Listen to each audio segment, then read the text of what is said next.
Today we are covering the emotional drivers behind migraines.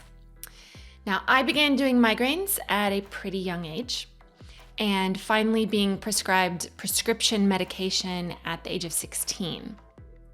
Personally, the medication never really seemed to reduce the frequency of the migraines that I was experiencing. It just may have, if anything, masked what I felt like was the intensity. But still, I would often find myself sequestered to a dark room with my head throbbing and my stomach lurching from the pain in my head.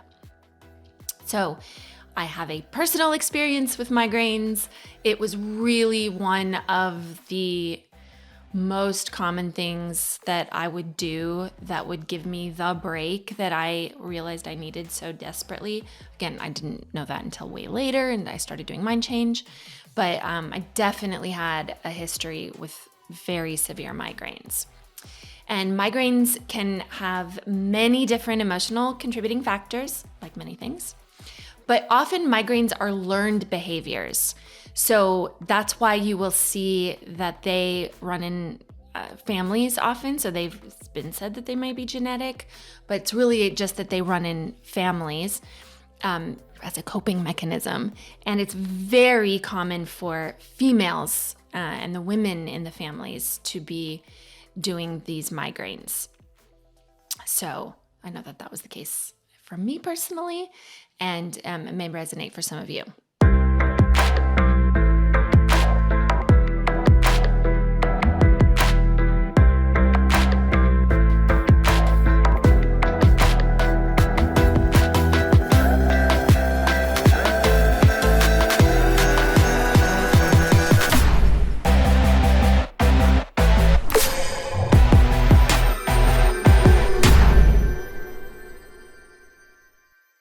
Welcome back to the Mind Change Podcast. I'm your host, Heather McKean. Please take a moment to like, subscribe, and download. It really helps us to continue to create all this great content for you and others, and lets us know if we're meeting the needs of our community. Okay, so one of the biggest common emotional drivers for migraines is boundaries. More specifically, having a difficult time creating or maintaining personal boundaries. So a doer of migraines may have a hard time knowing when to say no. And in fact, they will often say yes when actually they really do not want to do something.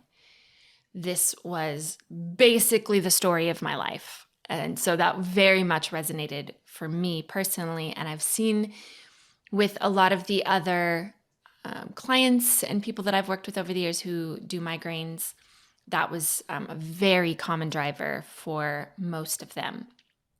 So it's also common for these people to be the kind of person who ends up taking on responsibilities that are not theirs to carry. So they have a tremendous desire to please, and this can sometimes be called people pleasing, right? But they often feel or perceive that they may have let someone down, and they will then ruminate on that situation to create an enormous amount of guilt associated with the situation. And all of this is happening in their head. So you do something, again, you perceive that you've let somebody down. And then that situation just plays over and over and over and over. Now, the reason it's doing that is we're actually trying to resolve it. But unless we have the tools to resolve it, or we know that we can resolve it, which doesn't generally happen in our conscious mind or ever happen in our conscious mind, then all we're doing is we're creating a negative feedback loop. Like we're looping that situation over and over again. And remember, if you've been around mind change for any length of time, you know that every time we replay a memory, we change it with the confirmation bias that we are coming to it with. So if we're coming feeling like we've let someone down, coming with guilt, with shame, then we continue to replay that situation over and over and over again. We are actually making it worse and worse and worse and worse and worse, right? So think about what that does in our head and the pain that we are causing in our own head. Okay, so when we go back into childhood and we're looking for some of the drivers or situations or programming that happened early that is contributing to these things today, we will often find a deep longing for love or acceptance from a primary caregiver. And quite frequently, it's actually the mother. So the child will somehow receive or perceive a message that they have to earn their love. And obviously, we so desperately as children need love. It's a foundational, primal, an actual physical need for us to have love, but not for us to earn it. It should just be given to us abundantly. And when we feel like we have to earn it, we become sort of perfectionistic, and we feed a program of needing to people please or do something in order to be accepted or loved. And oftentimes that then transmutes into responsibility. Like, oh, okay, if we perceive that a mother often is overwhelmed in her own right, then we were like, oh, okay, well, she's overwhelmed. I need more love. Maybe I'm not getting so much love because of all these things that she has going on. I'll take some things off of her plate. And we then start to become overly responsible. And this is really a boundary violation as a child. As children, it should not ever enter into our minds that we somehow need to be relieving overwhelm or pressure or stress from a primary caregiver. Even if a primary caregiver, if you're a parent out there and you're like, I wish my kid thought that. Actually, no, you don't. Because what it does is it wires a child's system in a maladaptive way. So a child, really their only responsibility developmentally and emotionally and physically really needs to be them thinking about them. That's where they're at in brain development. And so a parent that comes in and a child feeling the need to somehow contribute to the safety or the peace in the family home actually then just becomes too much for their little system. We're talking about young kids prior to 11 years old generally. So again, one of these drivers being perfectionism, really because we're trying to do the things that need to be done to get the love or earn our way of getting the love and acceptance that we need. Now, a secondary gain, and if you don't know what we mean by secondary gains, we have an episode on that. So we can link that in the show notes, or you can find it just by searching secondary gains. But the secondary gains of a migraine is that the pressure in the brain requires that the individual takes a break and allows them to say no to things that they would otherwise feel the need to commit to. So that pressure in the brain, it gets so big, so big, so big that it takes us out, right? It takes you out. You have to then go into somewhere dark and you have to be alone and things have to be quiet. And really what that is it's just your brain and body being the message of like, we need a break from all of this, get away. And because we haven't learned the skill of healthy boundaries and being able to say no, then our body does it for us. And so that's really the secondary gain of migraines. So we can't just take away the migraine and leave this lack of boundaries or this lack of relationship around responsibility, because then what does the body have to do? So when we're talking about migraines, we really need to be going back into the programming that deals with someone feeling their need to earn love, or that somehow them doing things for others or being overly responsible is the way for them to be loved or accepted or worthy or valuable. So again, remember, in our subconscious mind, the migraines are not the problem. The migraines are the solution to the problem. Okay, so obviously we then go, yeah, but I don't want that solution. Okay, well, good. I'm glad you're here. This is what we do. This is what we help with. So some other emotions or drivers that can be associated with migraines are not listening to your gut, right? Your intuition, our wisdom, our own internal wisdom. And this gets wired in as children when we're told you're just a kid, you don't know, or we're thought to be bad, or, various things like that. It also can be conflict avoiding, ignoring our own needs, feeling like we're rebellious or being told that we're rebellious, or actually getting stuck in a rigid belief system or a pattern. So if there's a pattern or a way of thinking that we are stuck in, and we're doing it generally to keep ourselves safe, remember, it's that rumination, that going over and over and over and over again. But if the byproduct of that rumination is guilt, shame, blame, like feeling unworthy, feeling like someone's unhappy with us or upset with us, or that we need to do something different so that people like us, that is painful. Like, really, that's a painful loop. And the byproduct of that is painful. And our brain and our head is just showing you metaphorically what that pain is, right? So that's another driver or result of the migraines. So what I've come to realize personally, and then in work with thousands of clients, is that migraines are a result of being too reliant on our head. When I mean our head, I'm really talking about our conscious thought program, right? So we get stuck in the thoughts about life. We think, migraine doers, think that if we can work out all the details in our heads, it's going to help us navigate and control the outcome. So there is some element of control in here too, right? Because migraines are rooted in over-responsibility and lack of boundaries. We're often thinking about everyone and everything in our environment all of the time, okay? That's just too much, guys. But it's so normal for this person, the way that they've come up and the way that they are wired. It's so normal that you don't even realize that it's happening. You don't even realize how much you're in your head. And you create an entire world in your head that you need to figure out everything all the time. Everyone's dependent on us to get it right. That amount of pressure causes the body to make us take a break.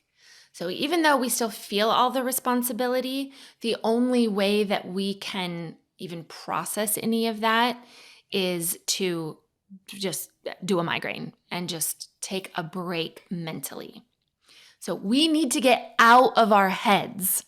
Our minds tend toward confirmation bias, rumination, cyclical thinking, and that gets us stuck in negative feedback loops. And then the input that we have is never ending. And it's just too much, guys. Like, we were not meant for that. Our head is not meant for such a load. We are triune beings.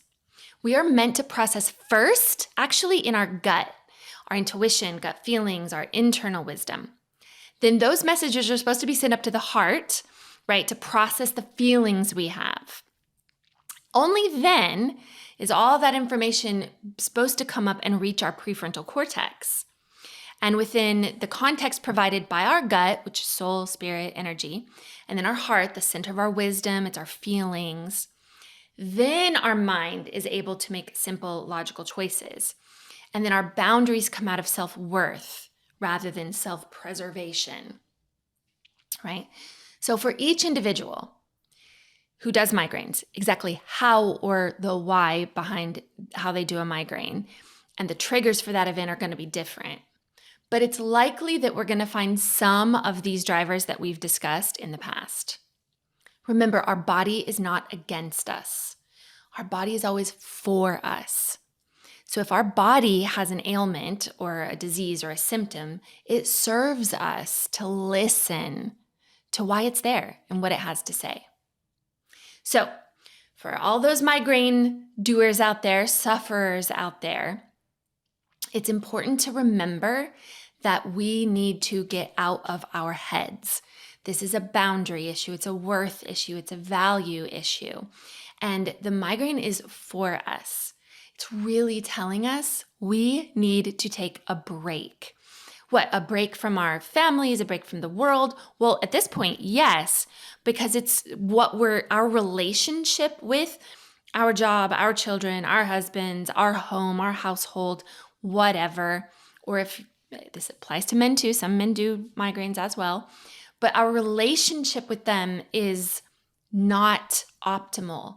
We're taking on too much responsibility. We feel too overly responsible for the outcome that they have in their life. Right? We're just doing too much in our heads. We need to get out of our heads.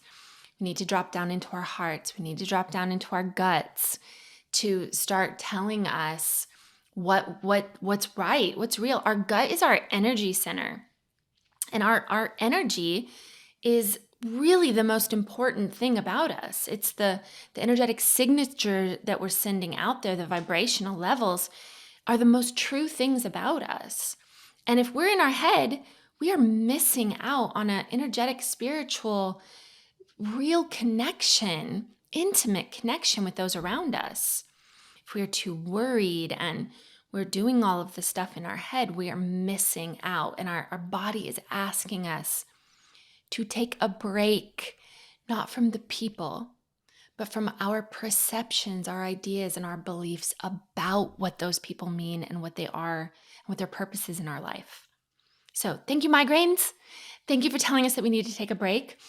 But I want to come from a different way. I want to, and in my life, I've really worked hard on reframing all of those things so that I can tell if I start to do any of those long-term migraine sufferers probably can, if you can track it back, you start to know what it feels like when your head starts to get a little bit heavy. I don't know, it's going to manifest different for everybody, but I was able to track it back.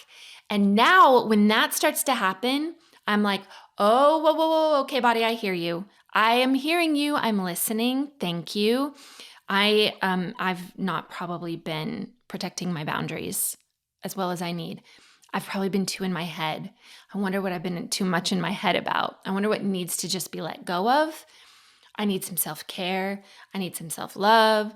I need to, reevaluate the situation and change what my mind is thinking on and usually just get out of my head. So I'll generally take a break. I'll take some time in nature. I will.